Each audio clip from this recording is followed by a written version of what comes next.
শুভ সকাল বন্ধুরা, আমার নতুন একটা ভিডিওতে তোমাদের সবাইকে স্বাগত। সকালবেলা ঘুম থেকে উঠেই জামা কাপড় রেডি করে দিলাম। এবারে আমি টিফিন রেডি করতে চলে এসেছি। বেড়ে রেখেছি ঠান্ডা হোক, তারপরে আমি টিফিনগুলোকে গুছিয়ে নেব। ঠান্ডা হয়ে গেছে মোটামুটি, গুছিয়ে আর দিয়ে দেবো। কাল রাতে ভীষণ জোরে ঝড় উঠেছিল, তারপরে বৃষ্টি শুরু হয়ে গেছিলো। তো তোমাদের ওখানেও কি এরকম ঝড় বৃষ্টি শুরু হয়ে গেছিলো?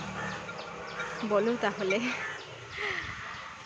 আর এই জুস নিয়ে চলে আসলাম, আর রান্নাও চাপিয়ে দিলাম দিয়ে, আর আমি একটু পান্তা ভাত খাচ্ছিলাম। এখানে বরবটি আলু ভাজা হবে, আর টমেটো কাটা, সজনে ডাঁটা, আলু দিয়ে মাছ দিয়ে ঝোল হবে। এখানে দু রকম মাছ আছে, ওই তেলাপিয়া আর কই মাছটা। কই মাছটা আজকে হবে, তেলাপিয়াটা আগামীকাল হবে। মাছ ভাজা হয়ে গেছে, অল্প তেল দিয়েছি আর বাকি তেলটা তুলে রেখেছি। আর তরকারিটা তো আমার আগেই করা ছিল, এবারে আমি মাছটা দিয়ে ফুটিয়ে নেব। ফুটিয়ে নিলেই হয়ে যাবে। আগে করে নিই মাছটা ভেজে, তারপর তরকারি করি। তো আজকে মাছটা দেরি করে এনেছে মা, এখানে শরবত করে দিয়েছে লেবুর, খেয়ে নিলাম। নিয়ে আর এই পাখি বলছি, মুরগিদের কাছে এসেছি। খা, এক্ষুনি তো খাচ্ছিলি, চুপ করে গেছিস কেন?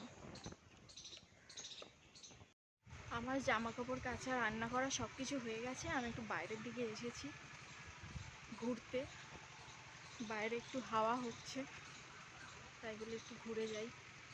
আর এখানে আমাদের কিছু গাছ আছে, গাছগুলো একটু দেখো। এই যে তুলসী গাছটা, সে যেন জল না পেয়ে পেয়ে শুকিয়ে যাচ্ছে।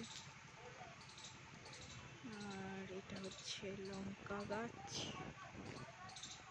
আর এখানে হচ্ছে লেবু গাছ। এগুলো সব আর কি হয়ে আছে, কিন্তু জল পাচ্ছে না বলে সেই জন্য মরে মরে যাচ্ছে। সবসময় জল দিতে মনেও থাকে না, এই খাল পাড়ে তো। এখানে অনেক গাছ ভর্তি। ওই যে ওটা রাম তুলসী গাছ, অনেক গাছ। হাওয়া খাওয়া হয়ে গেছে, চলো যাই স্নান করে নিই। স্নান করে রেডি হয়ে গেছি, আজকে শ্যাম্পু করেছিলাম। তারপরে আমি খাওয়া দাওয়া করে একটু শুয়ে পড়লাম। হয়ে গেছে, চাঁদও উঠে পড়েছে। চলো চলো জামা কাপড়গুলো ভাঁজ করে নিই। আর ভিডিওটা ভালো লাগলে লাইক কমেন্ট করো, আর দেখা হচ্ছে পরের ভিডিওতে। টাটা।